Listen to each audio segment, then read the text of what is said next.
Bienvenue sur Only Up to You, un podcast de développement personnel, professionnel et spirituel, où toutes les semaines nous abordons des sujets de la vraie vie, avec à la clé des conseils, des exemples, des outils. Tout ça avec beaucoup de franchise et une pointe d'humour. Je m'appelle Jennifer Pitchy, je suis psychologue, maître praticienne en hypnose ericksonienne et coach de vie certifié.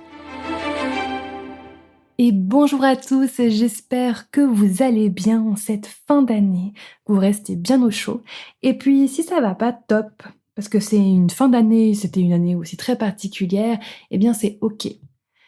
Je vous invite à juste accueillir là comme on sait, ouvrez grand vos oreilles, votre cœur, et puis on va passer un petit quart d'heure ensemble, justement pour approfondir en fait le sujet sur le vampirisme énergétique et surtout pour aller un petit peu peut-être clarifier si vous êtes parfois un vampire énergétique ou émotionnel.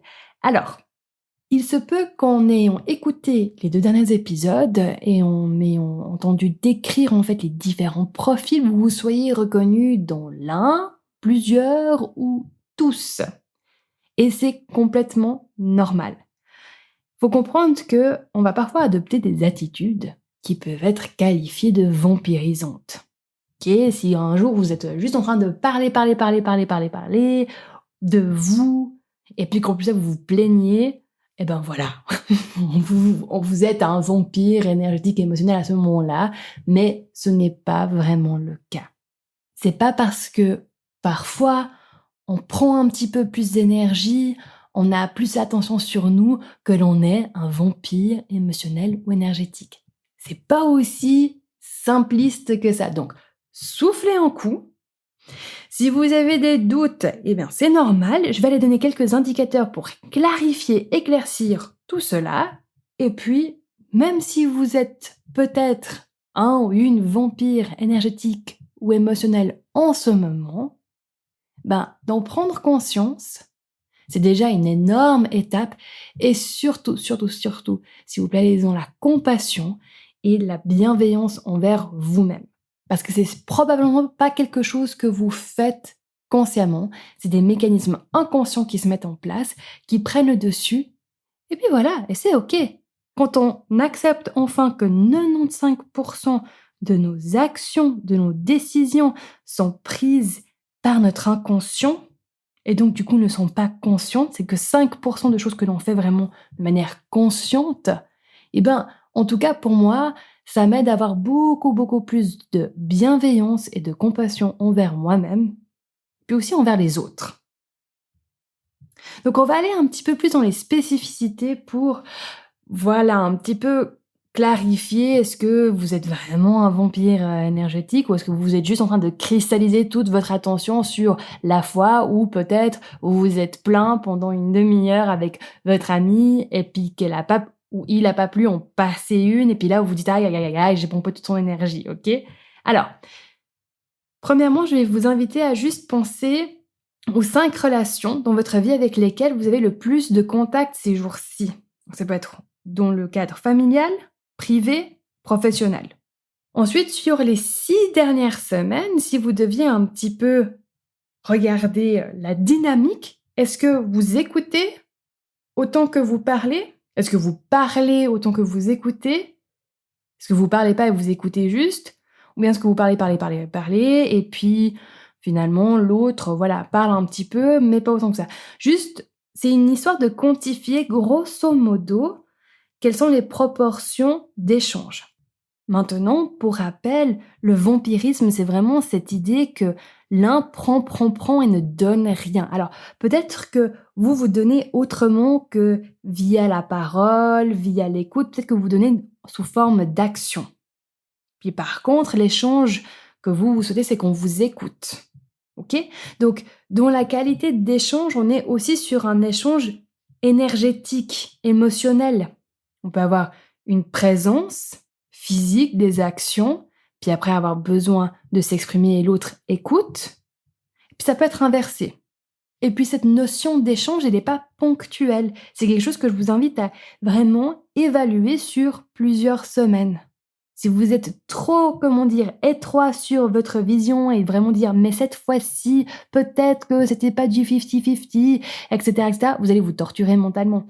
Je veux dire, les relations humaines, c'est quand même quelque chose d'organique, c'est quelque chose de fluide et donc du coup, il peut y avoir des moments dans la vie où, dans une relation tout d'un coup, les besoins d'une personne en particulier sont plus importants et cette personne-là est du coup plus demandeuse parce qu'elle en a besoin à ce moment-là et je veux dire, c'est normal. C'est quelque chose qui est tout à fait acceptable et sain. Ne confondez pas l'indépendance émotionnelle. Par exemple, et je vais en parler dans un autre épisode, justement cette notion d'indépendance émotionnelle avec un détachement, une déconnexion du style: je ne veux pas, imposer quoi que ce soit aux autres parce que je suis indépendante émotionnellement et totalement responsable de mes émotions et du coup, je ne connecte plus, je n'échange plus sur des choses qui peut-être me travaillent». Vous le savez déjà, mais pour la forme, peut-être que je vais juste le répéter, les relations humaines, la connexion à l'autre est fondamentale dans notre perception d'une vie heureuse. Plus vous allez avoir des relations qui sont épanouissantes, enrichissantes, positives et saines, plus vous allez avoir une sensation d'être heureux. L'indépendance émotionnelle, et cette notion de se responsabiliser soi-même, c'est de pas, outsourcer notre bien-être sur les autres et de se dire: les autres doivent se comporter de telle ou telle manière pour moi me rendre heureux ou heureuse ou pour que moi je me sente bien dans ma vie». D'accord? C'est 2 choses complètement différentes. Là, je parle vraiment de temps à autre voilà, on a un coup dur, on a besoin de se confier, on a besoin de se sentir écouté, entendu, on a besoin de vider notre sac, de se décharger. Non seulement c'est normal, mais c'est fortement recommandé. Faites pas la cocotte minute, gardez pas tout à l'intérieur de vous en vous disant: «Ah c'est moi, je vais tout gérer tout toute seule ou tout seul et cetera, blablabla», puis après vous explosez en plein air et puis voilà, ou vous implosez aussi. Donc tout ça pour dire, déculpabilisez si pendant une période, oui, l'attention elle est plus sur vous et vous avez conscience que vous êtes en train de prendre de l'énergie de la part de vos proches. C'est OK. Maintenant, une autre nuance que j'aimerais aborder, c'est: est-ce que peut-être vous êtes un ou une vampire énergétique ou émotionnel pour une seule personne dans votre entourage ou qu'un seul type de personne?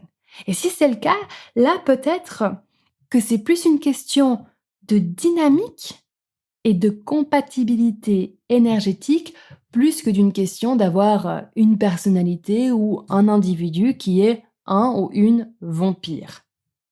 Je dirais que c'est une étiquette qui est quand même assez lourde, hein. Si tout d'un coup vous commencez à dire d'une personne: «Ah oui, c'est une personne qui est un ou une vampire», voilà, il faut l'assumer. D'ailleurs, parfois, c'est juste une question d'incompatibilité au niveau des dynamiques. Par exemple, pour vous faire un exemple très, très grossier, on va prendre des personnes qui sont plutôt extraverties versus des personnes qui sont plutôt introverties. Alors, l'extraversion et l'introversion, on regarde ça sur un spectre et puis on peut être plus ou moins extraverti et plus ou moins introverti.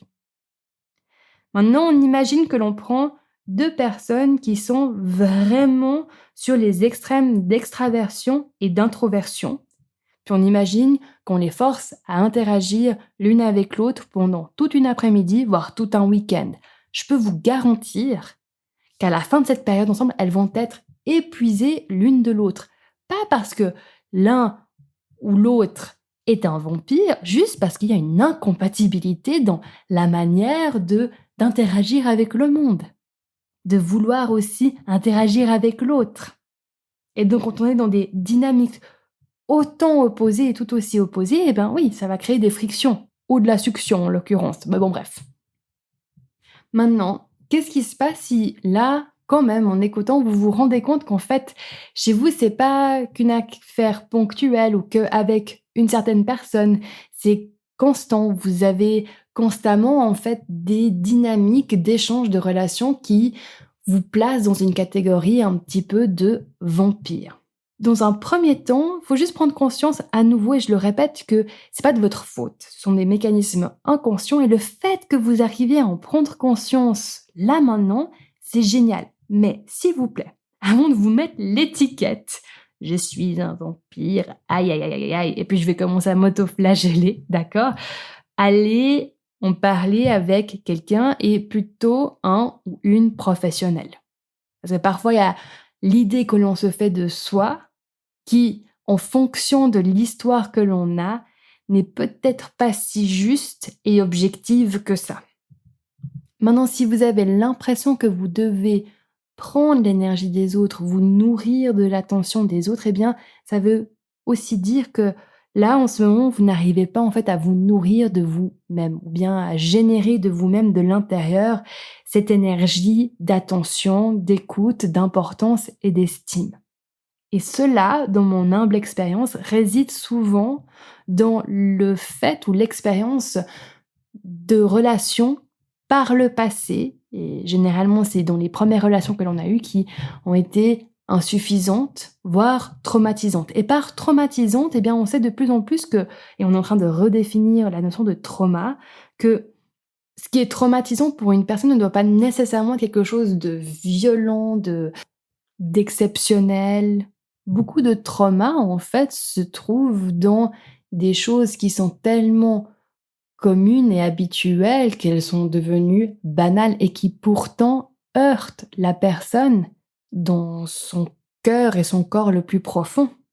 Prenez par exemple une personne qu'on n'a jamais écoutée dans son enfance et qui à chaque fois qu'elle l'ouvrait dans sa famille, en classe, auprès de ses amis, on lui disait de se taire, de se censurer, d'arrêter de parler. Eh bien, dépendamment de la personnalité de cette personne, ce genre d'événement peut créer une grande blessure. On n'est pas tous pareils, on a tous des sensibilités différentes, et des remarques qui peuvent faire l'effet d'un ricochet sur quelqu'un peuvent avoir un effet mais comme une lame sur une autre. Et si cette personne est blessée, eh ben, avec cette blessure vient des fois un besoin d'être guéri aussi, hein, mais d'être entendu, d'être écouté. Puis vous pouvez parier que du moment qu'elle va trouver quelqu'un qui va juste lui porter de l'attention et qui ne va pas lui dire de se taire et d'arrêter de parler, eh ben, elle va en profiter. Et ça, c'est des mécanismes qui sont inconscients parce que on a des besoins fondamentaux de connexion les uns avec les autres. Et la connexion se ressent à travers l'impression d'être vu, entendu, écouté, apprécié. Et parfois, dans le but d'être apprécié et avoir sa petite place au sein de sa famille, de son clan, de son groupe d'amis, eh bien la personne elle va commencer à se censurer automatiquement, à se retenir, à pas oser s'exprimer par peur de devenir justement quelqu'un qui pompe trop de l'énergie, qui est embêtante, avec laquelle on n'a pas envie de passer du temps. Et à nouveau, si vous vous reconnaissez dans ce que je dis là, c'est peut-être une occasion pour vous d'aller faire un travail plus en profondeur, un travail qui, à nouveau, je vous encourage à le faire accompagné. Parce que même s'il n'y a que vous qui puissiez faire ce travail, ben vous n'êtes pas obligé de le faire tout seul ou toute seule. Mais que si vous vous reconnaissez là-dedans, n'hésitez pas aussi à questionner toutes ces choses que vous avez toujours entendues dans votre passé. Par exemple, moi j'ai toujours entendu de la part de mes parents, mes grands-parents, enfin c'était la culture de la famille, des phrases du style « Ah mais chut, oh tu veux pas te calmer 3 secondes, tu me pompes l'air, mais t'es fatigante, mais arrête, oh le monde ne tourne pas autour de toi Jennifer ».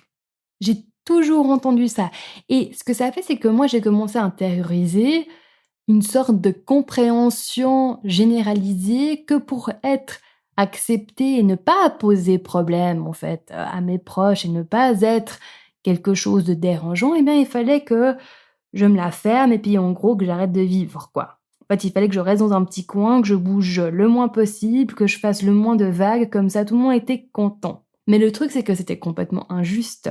Parce que c'était pas moi le problème. Le problème, c'est que mes proches étaient éreintés, fatigués par la vie et qui n'avaient plus d'énergie.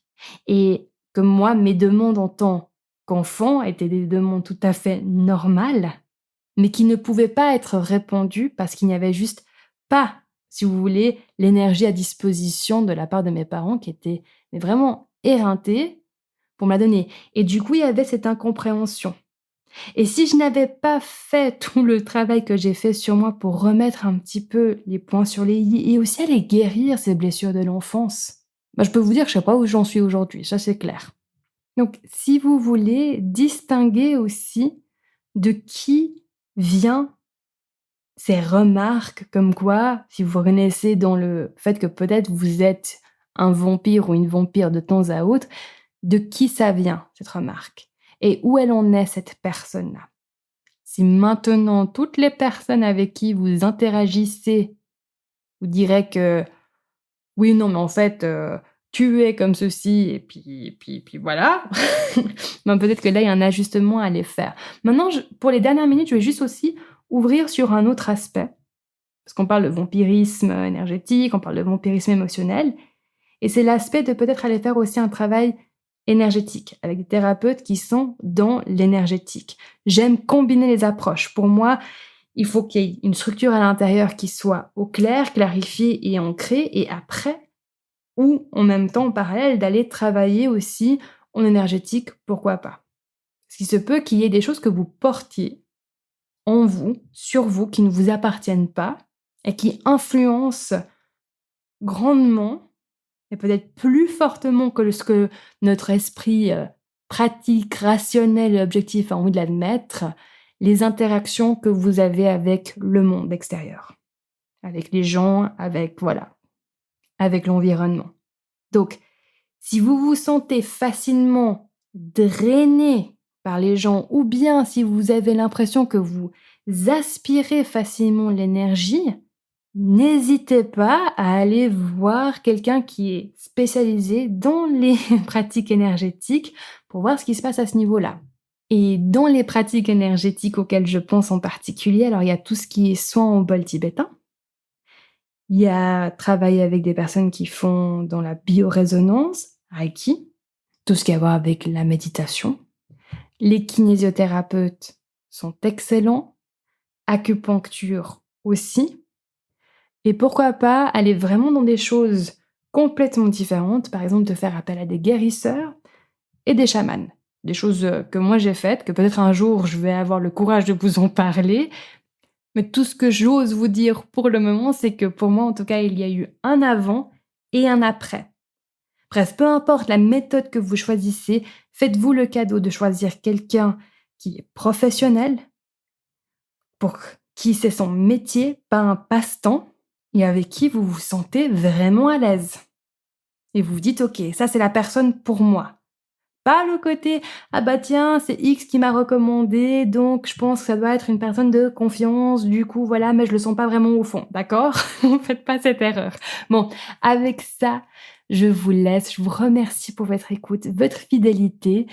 Si vous avez aimé cet épisode, n'hésitez pas à le partager. Et aussi, les inscriptions pour la 4e volée du programme d'auto-coaching sont ouvertes. Pour rappel, c'est 280 francs par mois pendant 3 mois payables en 3 fois.